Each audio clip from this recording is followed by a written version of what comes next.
Friends, good morning. I am Sri Ram Chaudhary, your physics teacher. And today, students, we are going to start a very important lecture on a very important topic from electrostatic. And the topic is electric flux. So let's talk about electric flux. Electric flux की बात करते हैं students.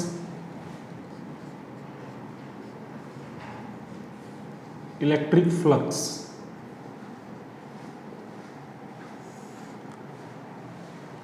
So students electric flux को हमें define करना है तो there are इसकी यहाँ पे दो डेफिनेशन है.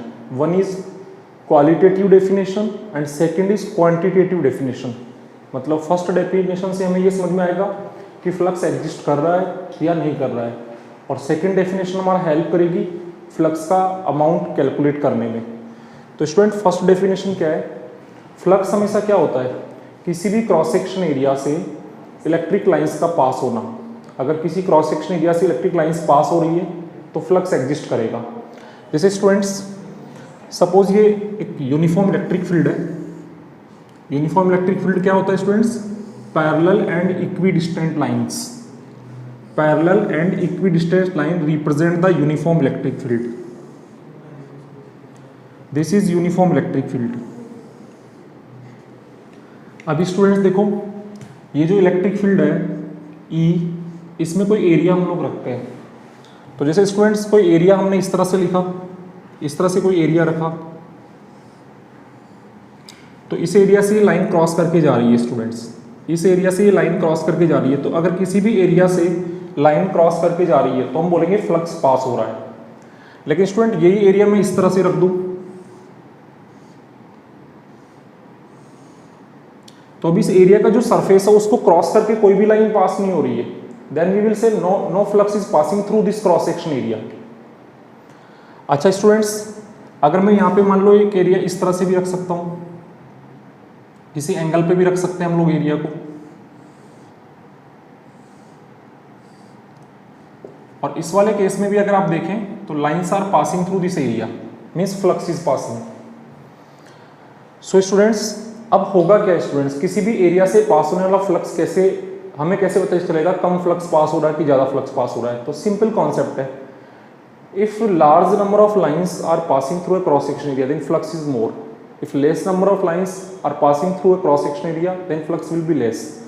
सो फर्स्ट डेफिनेशन में लिख रहा हूँ यहाँ पे फ्लक्स का, वो है electric flux passing through an area. Electric flux passing through an area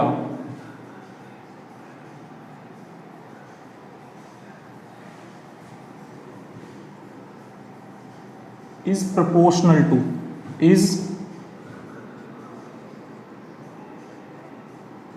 proportional to total number of electric field lines. Total number of electric field lines passing through that area. तो किसी भी area से जो पास होने वाला flux है students, वो उससे पास होने वाली लाइंस के प्रोपोर्शनल होता है. सो फाई को मैं फ्लक्स को फाई से रिप्रेजेंट करता हूँ और टोटल नंबर ऑफ लाइंस को एन से रिप्रेजेंट करता हूँ. So flux is proportional to N. कई बार स्टूडेंट्स मैं बुक्स में देखता हूँ या स्टूडेंट्स की कॉपीज चेक करता हूँ तो मुझे मिलता है कि स्टूडेंट्स इस तरह से लिख रहे होते हैं कि flux is equal to number of lines passing through perpendicular area in something else. तो पहले तो student flux equal to number of line नहीं हो सकता, बिकॉज फ्लक्स एक क्वांटिटी है, उसका एक यूनिट होता है, और नंबर ऑफ लाइंस का कोई यूनिट नहीं होता. तो ये दोनों इक्वल तो हो नहीं सकते. जैसे स्टूडेंट ये तो वो हो गया कि आप ऐसे बोल रहे हो कि mass equal to inertia. Student inertia तो मेजर ही नहीं कर सकते ना, that is not a quantity, that is a property. Mass तो मेजर कर सकते हैं ना. तो mass is proportional to inertia but not equal to inertia. Similarly flux is proportional to number of lines passing but not equal to number of lines. तो equal कभी नहीं लिखना आपने को इसमें. अब स्टूडेंट्स यहाँ पे अगर सपोज करो कि इलेक्ट्रिक फील्ड जो है यहाँ पे यहाँ पे थोड़ा सा स्ट्रॉन्ग इलेक्ट्रिक फील्ड बना देते हैं हम. स्ट्रॉन्ग इलेक्ट्रिक फील्ड कैसे करेंगे? लाइंस पास पास हो जाएगी तो स्ट्रॉन्ग इलेक्ट्रिक फील्ड हो जाएगा। और यहाँ पे एक एरिया रख देते हैं स्टूडेंट, ये स्ट्रॉन्ग इलेक्ट्रिक फील्ड हो गया, यहाँ पे एक एरिया रख दिया मैंने ये। तो स्टूडेंट यहाँ पे आप नोटिस करेंगे कि यहाँ पे ज़्यादा लाइंस पास हो रही है, क्योंकि यहाँ पे इलेक्ट्रिक फील्ड ई जो है वो स्ट्रॉन्ग है, उसका मैग्नीट्यूड ज़्यादा है। लेट इस रीजन में इलेक्ट्रिक फील्ड का मैग्नीट्यूड E1 ले लेते हैं और इस रीजन में E2 ले लेते हैं। तो student E2 is greater than E1, E2 is greater than E1।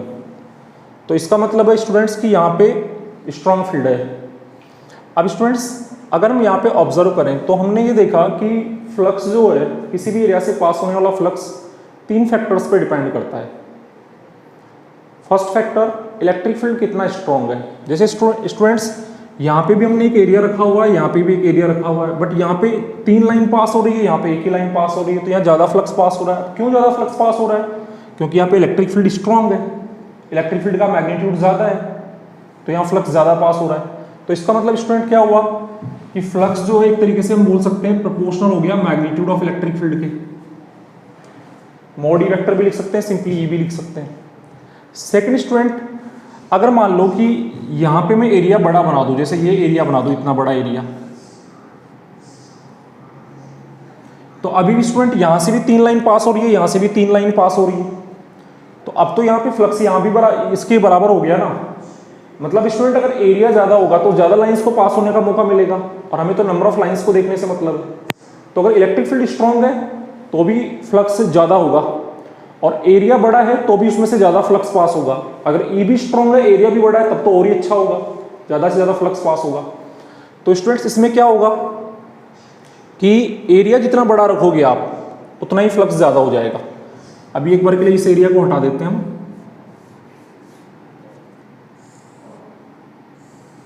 तो स्टूडेंट एरिया अगर आप बड़ा रखोगे, जैसे थर्ड केस ले अगर, तो मैंने इतना बड़ा एरिया बना दिया स्टूडेंट ये वाला, तो अब आप देख पा रहे हो इसमें तो ज़्यादा ही लाइंस पास हो रही है सबसे। इसका मतलब कि एरिया जितना ज़्यादा होगा फ्लक्स उतना ही पास होगा, उतना ही ज़्यादा पास होगा। थर्ड, अब स्टूडेंट एरिया तो मेरे पास मान लो बहुत बड़ा है, बट वो एरिया इस तरह से रखा हुआ है। सपोज करो मैंने एरिया इस तरह से रख दिया,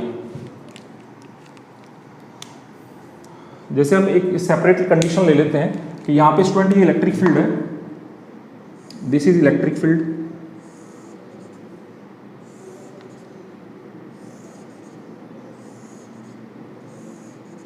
स्टूडेंट ये इलेक्ट्रिक फील्ड है।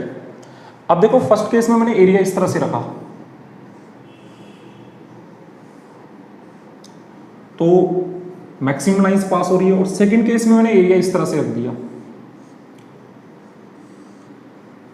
मतलब स्टूडेंट जैसे लाइंस है ना, लाइंस इधर से इधर जा रही है ऐसे। अब फर्स्ट केस में एरिया हमने ऐसे ही रख दिया तो सारी लाइंस उसमें से जा रही है, और सेकंड केस में एरिया हमने ऐसे रख दिया तो लाइंस तो उसके ऊपर और नीचे से जा रही है, उसमें से अंदर से पास होकर तो नहीं जा रही ना, क्योंकि लाइंस तो ऐसे तो जा नहीं रही है। तो इसका मतलब ये एरिया अगर हमने ऐसे रख दिया और लाइंस अगर इधर जा रही है तो कोई भी लाइन नहीं जा रही है। तो स्टूडेंट चाहे कितना भी स्ट्रॉन्ग फील्ड हो, कितना भी स्ट्रॉन्ग फील्ड हो, कितना भी बड़ा एरिया हो, लेकिन एरिया का ओरिएंटेशन भी तो इंपॉर्टेंट है। तो एरिया का ओरिएंटेशन इंपॉर्टेंट। तो स्टूडेंट यहाँ पे एक चीज होती है एरिया वेक्टर। एरिया वेक्टर क्या होता है स्टूडेंट? एरिया वेक्टर की डायरेक्शन एरिया के परपेंडिकुलर होती है। यहाँ पे एरिया को हम डायरेक्शन देते हैं स्टूडेंट्स, तो एरिया वेक्टर की जो डायरेक्शन होती है वो एरिया के परपेंडिकुलर होती है। तो जैसे इस केस में एरिया के परपेंडिकुलर एरिया वेक्टर इधर हो जाएगा, और स्टूडेंट इलेक्ट्रिक फील्ड भी इधर ही है। तो जब ये दोनों की डायरेक्शन सेम है, मतलब इनके बीच में एंगल 0 डिग्री है, तो maximum lines, maximum flux pass हो रहा है। और स्टूडेंट इस वाले केस में एरिया वेक्टर कैसे होगा? ये सरफेस है, दिस इज द सरफेस, तो सरफेस के परपेंडिकुलर एरिया वेक्टर ऐसे होगा, और इलेक्ट्रिक फील्ड इधर है, तो ये 90 का एंगल फॉर्म हो रहा है, तो इस केस में फ्लक्स 0 आ रहा है। अब स्टूडेंट कौन सा ऐसा ट्रिग्नोमेट्रिक फंक्शन है जो 0 डिग्री एंगल पर मैक्सिमम वैल्यू देता हो और 90 पर 0 वैल्यू देता हो? तो आप सब जानते हैं कॉस। इसका मतलब ये दोनों ई भी है, ए भी है, लेकिन अगर कॉस थीटा 90 हो गया तो फ्लक्स बिल्कुल पास नहीं होगा। मतलब स्टूडेंट फ्लक्स प्रोपोर्शनल होता है कॉस थीटा के भी, फ्लक्स प्रोपोर्शनल होता है कॉस थीटा के भी। तो स्टूडेंट्स फ्लक्स जो है यहां से अगर हम देखेंगे तो flux is proportional to, overall अगर हम बात करें तो flux is proportional to E A cos theta. अब प्रोपोर्शनलिटी साइन को हटाएंगे तो स्टूडेंट यूनिट आएगा, और जो यूनिट है वो कौन सा सिस्टम आपने सेलेक्ट किया उस पर डिपेंड करता है। तो एसआई सिस्टम के अंदर अगर सारी क्वांटिटी एसआई सिस्टम में ले रहे हो तो यहाँ पे प्रोपोर्शनलिटी कांस्टेंट का वैल्यू 1 आता है, तो phi equal to E A cos theta हो गया। अब स्टूडेंट ई बी वेक्टर है, ए बी वेक्टर है, तो दो वेक्टर के साथ जब कॉस थीटा आता है तो वो कौन सा प्रोडक्ट होता है, डॉट प्रोडक्ट, तो इसको हम ई डॉट ए लिख सकते हैं। तो स्टूडेंट अब हम यहाँ से सेकंड डेफिनेशन देने जा रहे हैं। एग्जाम में हम फर्स्ट डेफिनेशन ये लिखेंगे, क्वालिटेटिव डेफिनेशन है। अब हम सेकंड डेफिनेशन देने जा रहे हैं यहाँ पे, डेफिनेशन नंबर 2। तो सेकंड डेफिनेशन क्या होगी स्टूडेंट्स, सेकंड डेफिनेशन यहां से होगी, देखो students, phi equal to E dot A. ये एक अलग बात है स्टूडेंट की अभी ई डॉट ए कब अप्लाई होगा और कब नहीं होगा वो एक अलग बात, अभी सिर्फ डेफिनेशन की बात कर रहे हैं। अगर एरिया बहुत छोटा होगा तो यहाँ पे फ्लक्स भी बहुत छोटा पास होगा, तो हम ऐसे केस में उसको डी फाई बोल देंगे, इलेक्ट्रिक फील्ड को ई बोल देंगे, और एरिया बहुत छोटा होगा तो उसको डी ए बोल देंगे। तो जनरली हम लोग क्या करते हैं, जब डेफिनेशन देते हैं तो ये डिफरेंशियल वाला फॉर्म लेके डेफिनेशन देते हैं। उसका रीजन ये है कि ये जनरल फॉर्म होता है स्टूडेंट्स, मोर जनरल होता है। ये तभी अप्लाई होता है व्हेन इलेक्ट्रिक फील्ड कांस्टेंट हो, व्हेन इलेक्ट्रिक फील्ड कांस्टेंट हो और एरिया प्लेन सरफेस हो। तो जनरल जो कॉन्सेप्ट है वहां से डेफिनेशन देंगे हम। तो क्या डेफिनेशन लिखेंगे स्टूडेंट फ्लक्स की, फर्स्ट डेफिनेशन तो ये हो गई। सेकंड डेफिनेशन फ्लक्स की क्या लिखेंगे, जो कि मोस्ट इंपॉर्टेंट डेफिनेशन है, दैट इज इलेक्ट्रिक फ्लक्स। देखो यहीं से बनाएंगे, electric flux passing through an area. देखो डी फाई क्या है, electric flux. So electric flux passing through an area, और वो एरिया कितना ले रहे हैं, छोटा सा एरिया ले रहे हैं D A. So electric flux passing through an area. अब देखो ये तो हो गया डी फाई, क्या हो गया, अभी हमने सिर्फ डी फाई को लिखा है। डी फाई क्या हो गया, electric flux passing through an area, फिर क्या लिखा हुआ आगे, इक्वल टू। तो इज इक्वल टू, अब ये कौन सा प्रोडक्ट है, डॉट प्रोडक्ट, तो लिखेंगे is equal to dot product of, किस किस का डॉट प्रोडक्ट है, पहला है इलेक्ट्रिक फील्ड वेक्टर, दूसरा है area vector. Dot product of electric field vector, electric field vector E vector, and दूसरा कौन सा है, एरिया वेक्टर। तो देखो स्टूडेंट फॉर्मूले से डेफिनेशन बनानी होती है। तो हमारे पास ये दो इंपॉर्टेंट डेफिनेशन हो गई। कभी भी आपको ये नहीं लिखना है कि flux equal to N, number of lines के इक्वल है। और स्टूडेंट कई बार ये भी बोलते हैं कि जो फ्लक्स है, flux is equal to line बोलते हैं, ये भी रॉन्ग है, प्रोपोर्शनल होगा। और ये बोलते हैं कि number of lines passing through perpendicular area. So perpendicular का कोई कॉन्सेप्ट यहाँ पे नहीं है स्टूडेंट। जैसे मैंने एरिया मान लो इस तरह से रख दिया, ये एरिया है, अब क्या ये एरिया परपेंडिकुलर है, ये एरिया तो परपेंडिकुलर नहीं है, लेकिन इसमें से लाइंस तो पास हो रही है ना, तो इससे क्या फ्लक्स जीरो थोड़ी है, फ्लक्स तो इससे भी पास हो रहा है। तो student it is not necessary कि एरिया परपेंडिकुलर होगा तभी फ्लक्स पास होगा। सिंपली ये डॉट प्रोडक्ट क्यों आ रहा है यहाँ पे,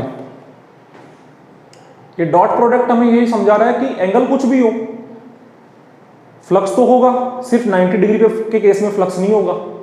तो ये हमारे पास डेफिनेशन, यहाँ हमने कहीं भी परपेंडिकुलर एरिया का ऐसा कोई टर्म यूज नहीं किया है, ना हमने इक्वल नंबर ऑफ लाइंस बोला है, ना हमने कोई परपेंडिकुलर एरिया बोला है। और इसमें सारी चीजें स्टूडेंट, नंबर ऑफ लाइंस ज्यादा पास होगी तो फ्लक्स ज्यादा होगा, कम पास होगी तो कम होगा, जीरो पास होगी तो जीरो होगा। और स्टूडेंट सेकंड डेफिनेशन यहां से, तो यहां से भी समझ में आ रहा है, ये कॉस थीटा से देखो क्या क्लियर हो रहा है। तो हम थोड़ा आगे मूव करते हैं। अब ये डेफिनेशन तो हमने दे दी, यहां से तो हमारे को सिंपली ये समझ में आएगा फ्लक्स कम होगा, ज्यादा होगा, होगा नहीं होगा, क्योंकि नंबर ऑफ लाइंस पे बेस्ड है। अब उसको कैलकुलेट करने के लिए तो यही चाहिए अपने को, तो कैलकुलेशन ऑफ इलेक्ट्रिक फ्लक्स।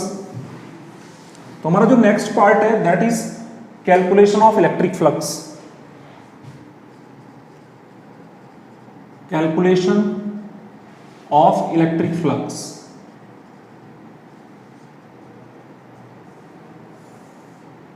अब स्टूडेंट सरफेस फ्लक्स कहां से पास होगा, फ्लक्स हमेशा एक सरफेस से पास होगा, एक क्रॉस सेक्शन एरिया से पास होगा। अब सरफेस दो टाइप के होते हैं स्टूडेंट्स, सरफेस हमारे पास दो टाइप के होते हैं, एक होता है ओपन सरफेस, एक होता है क्लोज सरफेस। तो मैं यहां पे बात करूं फ्लक्स कैलकुलेशन ऑफ फ्लक्स में, तो हम दो केस लेंगे यहां पे। Flux passing through open surface, flux passing through open surface. Second होगा student flux passing through closed surface, closed surface. अब स्टूडेंट हमें ये डिफरेंस समझ में आना चाहिए कि ओपन सरफेस और क्लोज सरफेस क्या होता है। तो स्टूडेंट एक तरीके से जैसे मान लो कि ये हमारे पास ये पूरा का पूरा स्पेस है, अब हम एक ऐसा सरफेस बना दें कि वो इस पूरे स्पेस के दो ऐसे पार्ट कर दे कि अगर आपको एक पार्ट से दूसरे पार्ट में जाना है तो उसकी बाउंड्री को क्रॉस करके उस सरफेस को काट के जाना पड़ेगा, तो वो क्लोज होगा, और उसको बिना काटे अगर आप चले जाएं तो वो ओपन होगा। जैसे स्टूडेंट मान लो कि इस तरह से मैंने एक पॉट बना दिया, ये अब यहां से ये ओपन है, यहां से ये ओपन है, और सेकंड केस में यही पॉट मैंने ऐसे बना दिया, लेकिन यहां पे मैंने साथ में ढक्कन भी लगा दिया, इसको बंद कर दिया यहां से। तो अब स्टूडेंट देखो दो रीजन हो गए, एक अंदर वाला रीजन हो गया, एक बाहर वाला ये रीजन हो गया। लेकिन अगर मेरे को फर्स्ट रीजन से सेकंड रीजन में आना है तो यहां से आ जाऊंगा मैं, क्योंकि यहां से ओपन है, तो ये एक ओपन सरफेस का काम करेगा। लेकिन इसमें अगर मैं फर्स्ट रीजन में हूं और ये बाहर वाला सेकंड रीजन हो गया, अगर मेरे को फर्स्ट से सेकंड में जाना है तो मुझे कहीं ना कहीं से इस सरफेस को क्रॉस करना पड़ेगा, चाहे यहां से चाहे यहां से, मेरे को क्रॉस करना ही पड़ेगा। जैसे स्टूडेंट स्क्वायर होता है, ये एक ओपन फ्लैट सरफेस है, लेकिन स्टूडेंट हम क्यूब ले लें, क्लोज्ड क्यूब, तो ये एक क्लोज सरफेस है। सिंपल एग्जांपल लें तो इसमें क्या होता है कि ये जो पूरा स्पेस है इसको कोई दो पार्ट में डिवाइड नहीं करता, ये पूरा एक ही पार्ट माना जाएगा, ये कोई दो पार्ट नहीं होंगे, क्योंकि इससे यहां से अगर मान लो एयर बाहर जा रही हो तो वो आराम से जा सकती है। तो ये स्पेस को दो पार्ट में डिवाइड ही नहीं करता एक्चुअल में, ये सेम पार्ट ही माने जाएंगे, because they are interacting with each other. इसमें अगर अंदर से बाहर जाना है, एक पार्ट अंदर हो गया, एक पार्ट बाहर हो गया, तो ये ओपन सरफेस क्लोज सरफेस की बात हुई स्टूडेंट्स। तो दोनों का मीनिंग आपको समझ में आ गया होगा कि ओपन सरफेस क्या होता है, क्लोज सरफेस क्या होता है। अब स्टूडेंट्स हम बात करें तो पहले हम बात करते हैं flux passing through open surface. तो flux passing through open surface में क्या होगा स्टूडेंट्स, तो अभी हमने जो फॉर्मूला देखा, फ्लक्स थ्रू एलिमेंटल एरिया, कोई भी छोटा सा एरिया, जैसे मान लो स्टूडेंट ये एक सरफेस, ये इलेक्ट्रिक फील्ड है, ये इलेक्ट्रिक फील्ड है, और ये कोई एरिया है, तो इस एरिया का एरिया वेक्टर ये होगा सरफेस के परपेंडिकुलर, और इलेक्ट्रिक फील्ड ये होगा, तो ये थीटा होगा। अब स्टूडेंट यहां पे मैं छोटा सा एरिया कंसीडर कर लूं, ये पूरा एरिया ए है, इसका एक छोटा सा पार्ट ले लूं डीए, तो डीए जो है इसका डायरेक्शन इधर हो गया, ये डीए का डायरेक्शन इधर हो गया। हालांकि ये प्लेन सरफेस है तो इसमें पूरा का पूरा एरिया का डायरेक्शन भी इधर ही आएगा, बट कोई बात नहीं, मैं एलिमेंट से लेके आगे बात कर रहा हूं। अब स्टूडेंट्स ये डीए इधर हो गया, ई इधर हो गया, तो इस छोटे से एरिया से कितना फ्लक्स पास होगा, थोड़ा सा फ्लक्स पास होगा d phi, that will be E dot d A. अब स्टूडेंट ऐसे बहुत सारे एलिमेंट है, इस पूरे एरिया से निकालना हो तो क्या करेंगे, सारे ई डॉट डी ए का सम करेंगे, so that will be integral E dot d A, integral E dot d A, that will be equal to integral d phi, मतलब टोटल फ्लक्स फाई हो गया।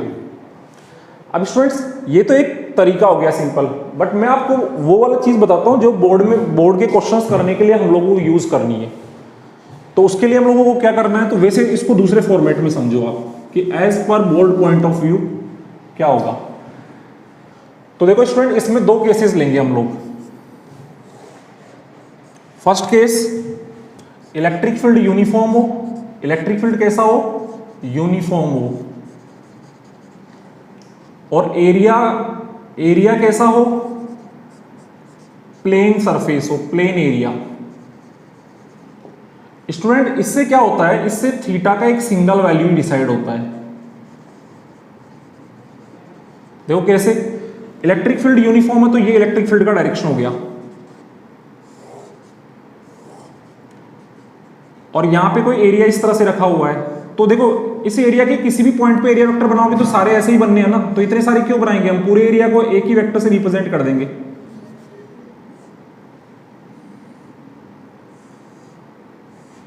तो इसका एरिया वेक्टर इधर हो गया पूरे एरिया का, और इन दोनों के बीच में ये एंगल थीटा हो गया। तो इस केस में इस एरिया से कितना फ्लक्स पास होगा फाई, तो वो होगा स्टूडेंट ई डॉट ए, और you can say E A cos theta. Flux का यूनिट क्या आएगा स्टूडेंट, तो यूनिट ऑफ फ्लक्स क्या आएगा, तो इलेक्ट्रिक फील्ड का यूनिट न्यूटन अपॉन कूलाम, और यू कैन से वोल्ट पर मीटर, और एरिया का यूनिट मीटर स्क्वायर, तो यहां भी मीटर स्क्वायर से मल्टीप्लाई कर देंगे तो एक मीटर कैंसिल, तो वोल्ट इंटू मीटर आ जाएगा, ये इसका यूनिट हो गया। तो ये फॉर्मूला हम कब यूज करते हैं स्टूडेंट, ये फॉर्मूला तब यूज करते हैं जब इलेक्ट्रिक फील्ड यूनिफॉर्म हो और एरिया एक प्लेन एरिया हो, तब हम ये वाला फॉर्मूला यूज करते हैं। लेकिन स्टूडेंट अगर इलेक्ट्रिक फील्ड यूनिफॉर्म नहीं है, जनरली आपका क्वेश्चन जो बोर्ड में आएगा वो इसी फॉर्मूले पे आएगा, और अगर नॉन यूनिफॉर्म वाला क्वेश्चन भी आता है स्टूडेंट्स तो भी वो इसी से सॉल्व होगा, क्योंकि उसमें नॉन यूनिफॉर्म में कुछ ऐसी कंडीशन दी होगी कि वो जस्ट लाइक यूनिफॉर्म में कन्वर्ट हो रहा होगा।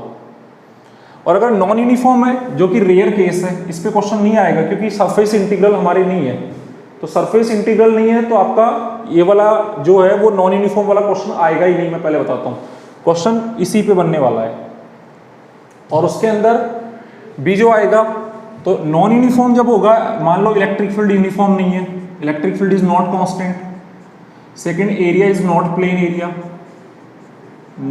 एरिया, तो ऐसे केसेस में सिर्फ फॉर्मूला ध्यान रख लो, दैट विल बी इंटीग्रेशन से कैलकुलेट होगा, बाकी इसमें ऐसे कुछ भी लर्न करने की जरूरत नहीं है, बाकी सिर्फ इंटीग्रल का फॉर्मूला ध्यान रख सकते हो। ओके स्टूडेंट्स, अब क्लोज सरफेस से जो फ्लक्स पास होगा उसकी हम अलग से डिटेल में बात करेंगे। So it's sufficient for today, thank you.